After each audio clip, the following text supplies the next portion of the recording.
We seem to think that intelligence is something special, something that only minds can possess. But is it?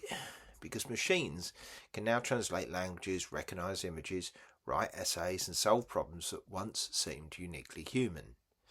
And when you actually look at it, intelligence starts to look less like a mysterious gift, more like information processing.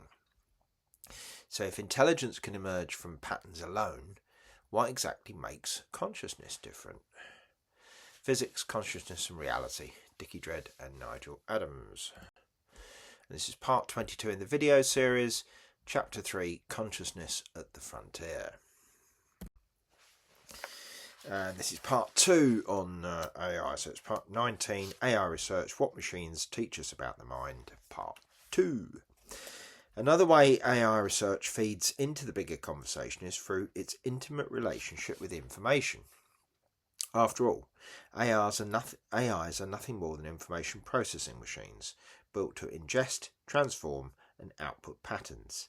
And if Wheeler's it from bit idea is right, we covered that earlier, remember? If information is the bedrock of reality, then AI remains more than just a tool, remains a test case for how information can generate behaviour, perception, maybe even experience. Think about how AI models are trained. They start with randomness, unshaped parameters, and then are sculpted by feedback. The result is a system that encodes probabilities about the world. This mirrors the way physics itself works at the quantum level. The wave function is a probability distribution, not a definite fact. Both AI and quantum theory describe the world in terms of information about possibilities, not certainties. Now, consider how AI perception compares to ours. A vision system doesn't see the way we do. It transforms light into arrays of numbers, compresses them into hidden layers, and outputs a label. We turn photons into neural spikes, filter them through our perceptual systems, and output the icon tree. Both are lossy, approximate, and good enough for survival. AI makes visible the fact that perception is not reality, but a model of reality tuned for usefulness. There's also the question of emergence. Out of layers of code and training data, we suddenly get abilities that weren't explicitly programmed. Translation, reasoning, and strategy. We don't really understand why in some cases. That leap from structure to behaviour is a clue to how complexity arises in the universe.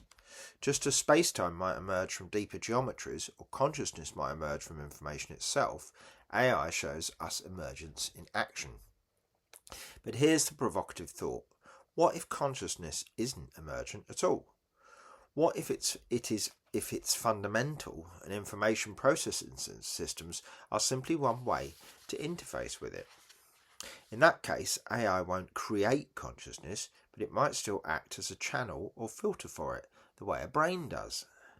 If that sounds mystical, remember we don't actually know how consciousness relates to matter. Building AIs just makes the question more urgent. And here's where psychedelics and AI meet. Psychedelics, as we discussed earlier, dissolve the default filters of the brain, connecting regions in novel ways, producing visions of geometry and unity. AI neural networks do something similar in silicon, connecting patterns in ways that surprise us. Both hint that reality is flexible, emergent from flows of information. What AI research shows us indirectly is that the rules of intelligence don't depend on truth. They depend on compression, prediction and survival. Consciousness, however, still stands apart. The question of whether it's the ultimate emergent property or whether it's the fundamental ground from which even information arises. Either way, AI has forced the issue. We can't sweep consciousness under the rug anymore.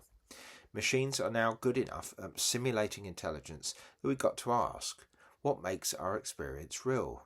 And why does it exist at all? So AI has forced us to separate intelligence from consciousness. Many things we thought belonged together may not belong together at all. Which means the problem isn't just whether machines can think, it might be whether we've misunderstood what thinking, awareness and experience actually are.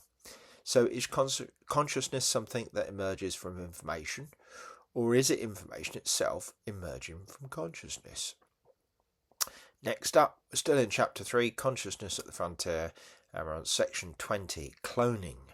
Would a copy share the same consciousness? And you can now get the book on by going to one of those two links.